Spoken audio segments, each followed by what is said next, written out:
VC, what's going on?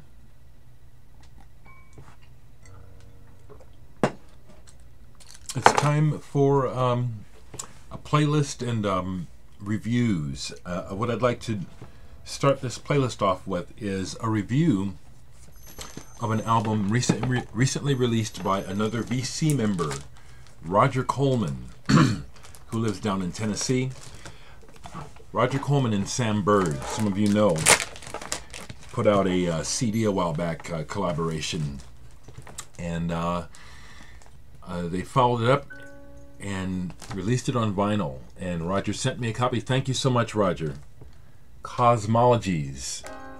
Roger Coleman and Sam Bird, Cosmologies. Beautiful, hand done. This cover is hand done. There's 3 versions of it. The album comes in an edition of, I think 300. There's 200 of black. I have number 64 or 67 out of 200. I think there's a colored vinyl edition already sold out. Number 67. I appreciate having a 67. 7 is my number. I have it going in the background. I've listened to this several times, and it's really nice to say that 2 things. Number 1 is that I don't have to be careful with my words about reviewing this record. And number 2, it's just fantastic that, you know, so many members of the VC are bona fide artists and musicians. There's quite a few, actually, members of the vinyl community that are musicians and artists. So Roger, right away, first off, the first thing you need to know is Roger can really play. He's a pianist. Sounds like he's trained. He has technique. But what is most important is that Roger does have a voice. And he and Sam have a musical relationship going on. And this album is great evidence of it.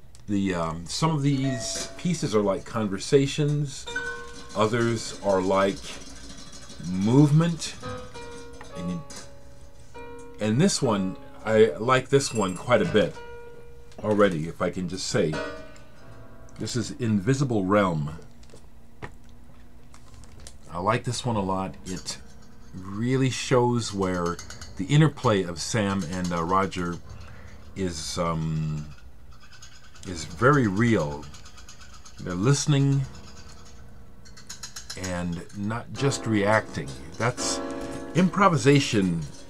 Good improvisation. It's hard to put it into words, but it's not just about reacting.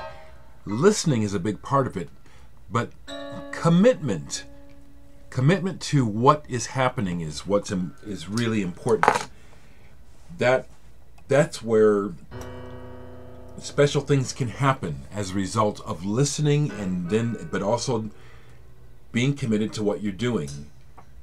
Things can come together, they can go apart, they can go like this, they can go like that, and all that is happening on this album. And I really want to hand it to you, Roger, that this is not a... This is a bona fide release of improvisational music in 2014. This is not a not boutique, but this is not just a...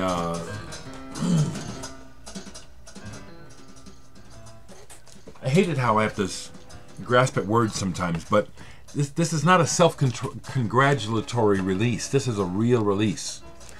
People that like jazz, that like improvisation, this is highly recommended. Highly recommended. Again, I'm really pleased to not have to think about what to say, because the record is good, the music is good, it speaks for itself. Well, let that keep going, and thank you again, Roger, for sending me a copy. And Roger tells me, you know, quite upfront that, you know, I was part of the inspiration for him to do it, and that, again, is one of the highest compliments that a person can receive, is that something that you do inspires others. Believe me, if it's happened to you folks, and it has happened to me several times, people tell you that you inspire them. Nothing better. Recently, Chris D, Prague Fan, I think is his online handle, sent me this album, Morgan Delt. And this is a 2014 release, so I want to review this because I don't have a lot of new records to really, and with that in mind, if 4AD, if anyone from 4AD sees this, I could really appreciate you sending me a copy of the new Scott Walker Sun collaboration. I'd love to give that a proper review, but I can't afford to buy it. I'm just putting it out there, real honestly. But this album, Morgan Delt, this is excellent. I want to. Not only do I like it, but twice now I've had company. People whose opinion I respect, I respect all my friends' opinions, but everyone has a different trip. And these two particular friends, I always pay attention to what they notice when it comes to art. And both of them immediately noticed the sound of this album, like I do.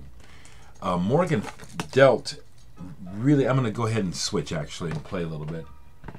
They really do get what you could call that real, authentic, swirly, psychedelic, magical sound that was being chased back in the late 60s and the beginning of the 70s.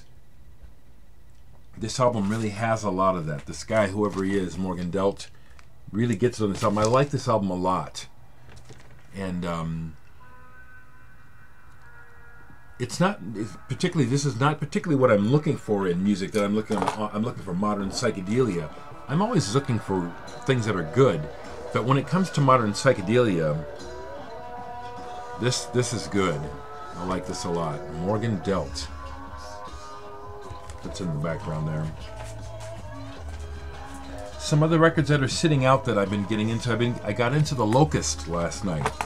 The band The Locust from California. Playing their records. Their music can be kind of hard to understand, but I was playing this Flight of the Wounded Locust. This is a real neat package. It's 4 singles, different color, and they all are shaped like puzzle pieces. I played this all the way through last night. I cannot understand what they're saying. They put all their lyrics on the records.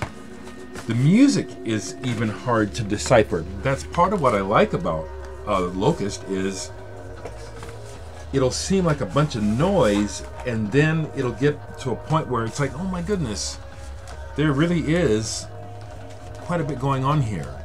Strange, melodic twist, and the synthesizer use is notable. New Erections by The Locust. I played this last night and this morning. New Erections.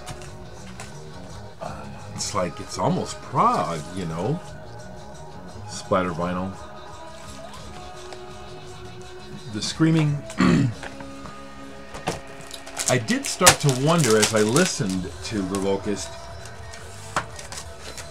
why are they screaming? I don't know that the music has to be screamed. It's their music, but my question, if I could ask them, is like, why did you have to scream on every song?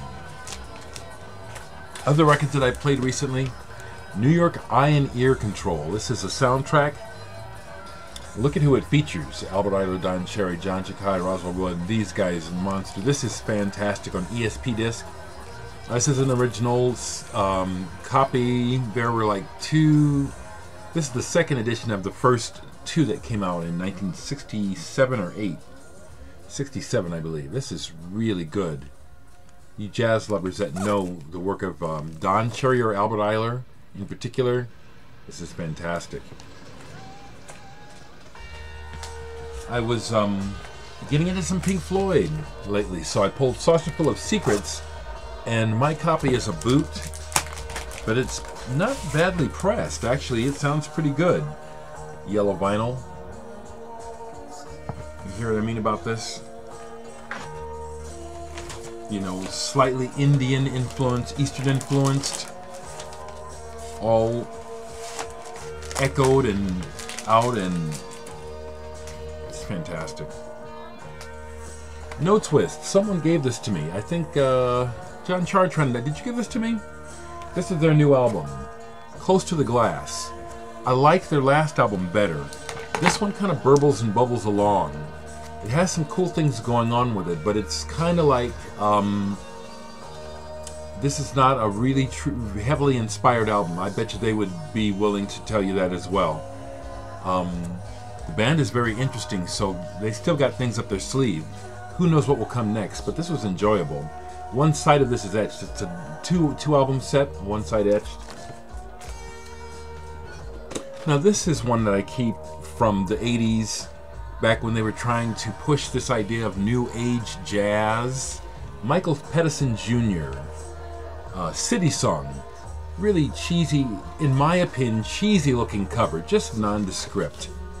Just, I mean, this really, I mean, if this was made to be sold in like a grocery store. But what I'm saying is, as pedestrian as some of this album is, some of these melodies are quite pleasant to my ear. Out of Line is one song in here in particular that I like. And it does. It sounds like music that you would hear in a mall or something. But I really like that album. Was getting into Ray Bryant last night. He plays mostly gospel and blues style jazz piano. Ray Bryant, Alone at Montreux. But there's such a spirit to his playing, you know. You just get swept up in it, you know. Ray Bryant. What year is this? 1972. Really some fine playing. Listen to Time Out, Dave Brubeck. Sometimes I get into my old albums. This is really pretty beat, but it's an old pressing. But this is just there's a reason why this album is so historically remembered. It's fantastic. An album that I forgot I had. Michael Urbanek, the Urbanek Coriel Band. Polish violinist with the Larry Coriel on guitar. This is good. This is dang good. This is real good. You folks that like jazz, funk. This is really good. Facts of Life. Another one I pulled out of the closet. Hubert Laws. Then There Was Light, Volume 2. Hadn't played this in quite a while. Beautiful cover. Great album. Hubert Laws. Again, someone that, in my opinion, I wish he was more celebrated. Excellent musician. What else we got? Circuit de You. I saw her in 2013 for the first time live. Blew me away. Intense. Bought this from her latest album, Overdue. She was selling test pressings of this when I saw her, so this is a test pressing. Intense. Almost like modern day Torch singing. Really intense and emotional. Her voice is deep and heavy. Comes from down here. Holly, I met her. She was cool. She's a real artist. Overdue by Circuit de You. I was reading on Pitchfork because I keep up with Pitchfork even though it's really commercial these days. But Pitchfork Online, I do keep up with that for information. And they were just sharing how this single, Hold On by Subtract, that the Sissy Backpack remix, that's actually Tom York of Radiohead. I knew I had this with the neat lenticular cover. 2012 release. So when I bought it honestly because of the cover, and I had the cash at the time, and I thought it was okay, but I can tell after listening yesterday that it's a Tom York remix, and it's good. It's not great, but that was kind of cool to find out. And I just pulled this thinking, I wonder if I have that remix they're talking about, and sure enough I do. Hold On, Subtract. John Coltrane 68 has been making a bunch of videos lately. Welcome back. And he showed in his latest update the reissue of this album, Jason Mart's The Neoteric Orchestra, The Pillory. And I'll echo what he said. This was quite a tour de force. I read about this when it was going to come out, so I bought it when it came out in 1978. So this is an original copy on all ears, clear vinyl. And it's almost like Zool music, like it's magma-like. It's dark. It's really a big idea that he tries to pull off here. And it's mostly successful. Prog, without a doubt, and some big names on here, or rather people that you know. Eddie Jobson is on here. Dave King from Amandul. Barry Silva. Ruth Underwood from the Mothers of Invention. This is something worth looking up. Jason Martz, Neoteric Orchestra, The Pillory. My friend Randy Lemasters was sharing that yesterday was the anniversary of the release of this album by Slowdive, Just for a Day. And I still think this music is fantastic, and it has proven the critics wrong. There's been a revival of what they call shoegaze because it's so good. I love this. Sterntaler, Michael Rother. Did I show this? I see I kind of get mixed up sometimes, but guitarist who was, I think, originally in Kraftwerk. I know he was in Cluster, but I just love this music. And again, I see, even though my music doesn't sound like this, I see a parallel to how my music, what it means, you know. And this too, Il Better Centro, Sconcerto, Italian jazz rock, just fantastic. Keyboard dominated, late 70s, I think. It's just awesome. This is just a favorite album of mine. So let me just stop there because I don't want to go too much longer. Last thing I want to say is my Indiegogo is still going, and I just want to encourage folks to please continue to contribute. Like I said, among other things, all the orders will get a copy of the magazine that Encounter that I'm in this month here in Omaha.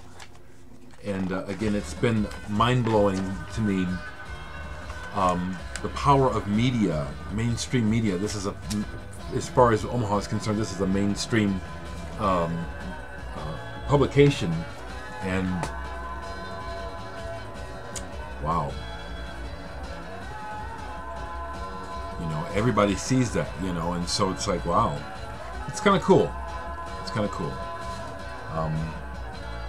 Once again, Roger Coleman,